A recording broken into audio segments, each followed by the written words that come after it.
Bom, como falamos, né, os pré-socráticos que buscavam ali, né, a explicação do universo, da natureza e do universo, né, explicações racionais, uma nova proposta, né, de discurso explicativo, né, do mundo, né, alternativa ao mito. E como nós falamos, eles concentravam, né, suas reflexões, né, suas teorias e suas propostas, né, de análise, de entendimento nas questões da natureza. Por isso que era conhecido como período cosmológico. E aquilo, né, na região Jônia e na Itália grega, né, que é o sul da Itália hoje, foi onde esses filósofos, né, tiveram maior destaque, né? Aí nós tivemos então a filosofia em Atenas, né, na Grécia propriamente dita, lentamente se desenvolvendo. Isso na época já ali, uns 500 antes de Cristo por aí, aí um pouco mais para frente, nós começamos a ter ali a democracia ateniense. A democracia ateniense, ela vai dar um grande impulso digamos assim, prática filosófica, né? E aí esses carinhas que vão surgir lá em Atenas, né, e que mais uma vez, né, não se viam como uma escola filosófica, né, eles não se achavam que eles eram parte do mesmo grupo, né, mas eles passaram a ser conhecidos, né, posteriormente como sofistas. Então, quem eram os sofistas? E Sócrates, né, por exemplo, dentre outros, não gostava dos sofistas. Por quê? Qual que era a especialidade dos sofistas? Sofistas eram né, pensadores e, digamos assim, eles atuavam mais, eles acabavam sendo professores também. Então imagina, em Atenas, em 508 a.C. por aí, depois de toda uma série de revoluções, surge a democracia com Clístenes. Né? E o que é a democracia ateniense? A democracia ateniense é aquele esquema, né? Só o cidadão vota, né? Mas todo cidadão participa, né? Está aberto para todo cidadão, porém o cidadão é 10% da população ou menos, né? E é uma, mas já é diferente, né, dos contextos antigos, porque como todos podem participar da política, surge ali a necessidade de se destacar, de saber usar o dom da palavra, né? Em Atenas era muito importante saber usar a palavra e saber argumentar. E os sofistas eles acabaram se especializando nisso.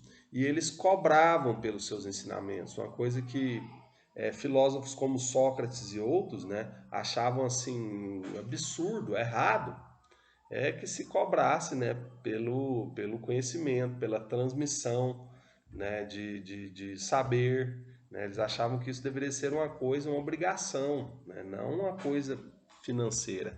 Né? Outra coisa dos sofistas que irritava muito os socráticos, a questão do relativismo. Né? Que seria, por exemplo, Protágoras, que é tem até assim, né, a faculdade Protágoras, o colégio Pitágoras. Pitágoras e Protágoras são duas figuras nada a ver uma com a outra, a não ser ter um nome parecido. Né? Pitágoras é aquele lá dos pré-socráticos da matemática e tudo mais.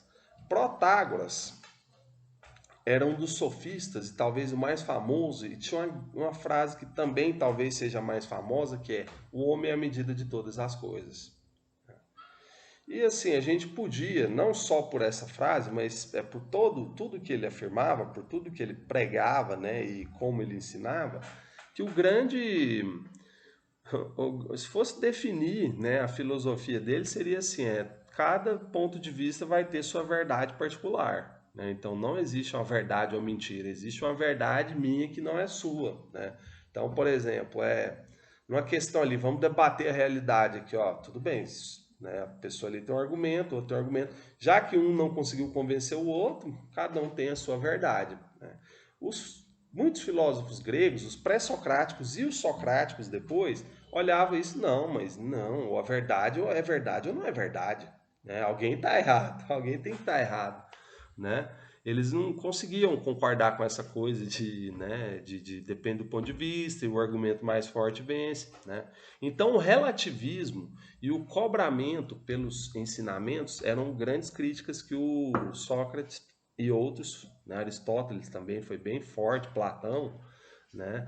E vários, né, aqueles, os dramaturgos gregos, né, que tinham as tragédias, né, do teatro, eles também achavam, né, os sofistas uma cambada de charlatões e de interesseiros, né? Falava, esses caras, primeiro que eles não ensinam nada, né? Eles não ensinam as pessoas a chegar à verdade. Ensina a pessoa a defender o ponto de vista dela, estando certo ou errado, né?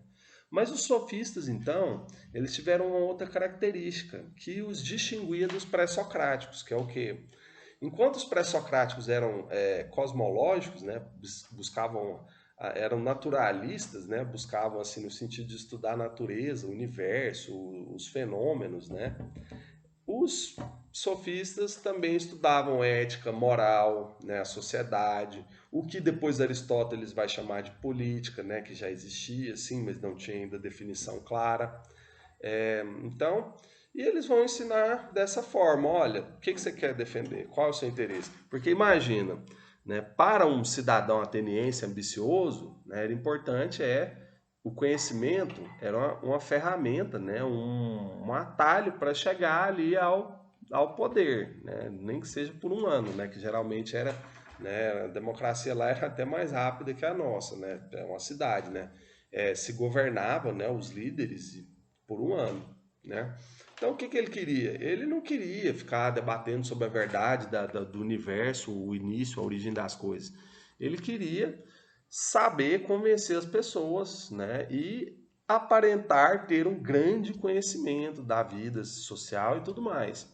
Então, por isso, os sofistas se especializaram na transmissão paga de conhecimento, né? Eles pegavam esses jovens, geralmente famílias abastadas, e ó, você tem ambição, você quer ser alguém na vida? Então, vem aprender a falar, né? Venha ter um conhecimentozinho, né, básico para ser o seu diferencial, né, com os outros, né, candidatos, certo? Então, essa é a relação da democracia ateniense com essa nova fase que a filosofia vai chegar, né?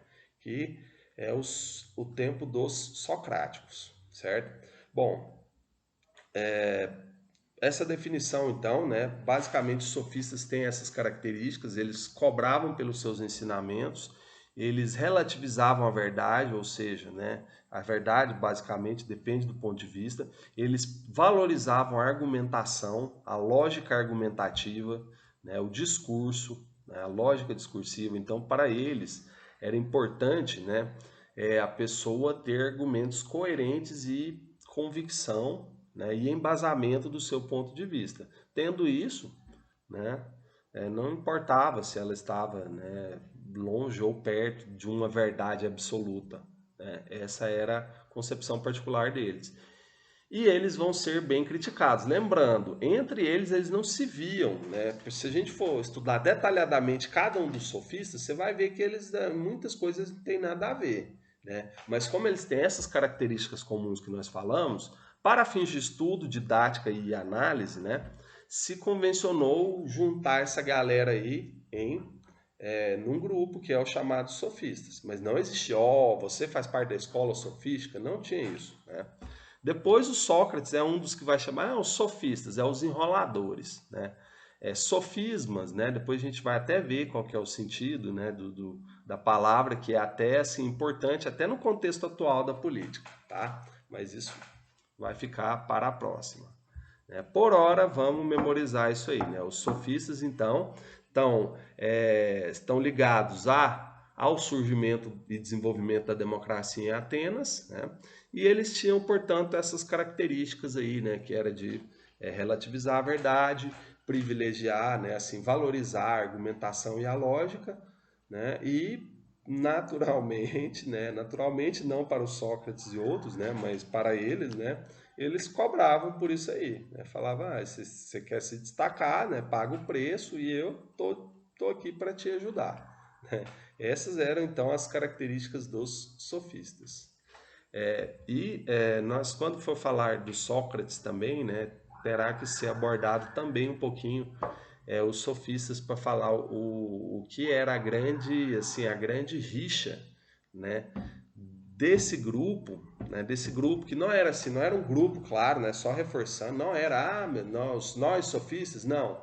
Mas quando Sócrates surge falando várias coisas que ele falava, que nós vamos, né, é, entrar logo, né, nós já vamos, né, abordar isso também, mas quando ele chega, né, rompendo com aquele modelo, né, do ensino, de argumentação, eles param de brigar entre eles, né, alguns sofistas até tinham rixas, né, entre eles, e eles voltam-se para o Sócrates, que vai se dar mal nessa história, no sentido, né, de existência física, porque ele vai morrer, basicamente, né? Ele vai ser suicidado, vão obrigá-lo a se suicidar. Mas isso é, como disse, uma história para os próximos capítulos.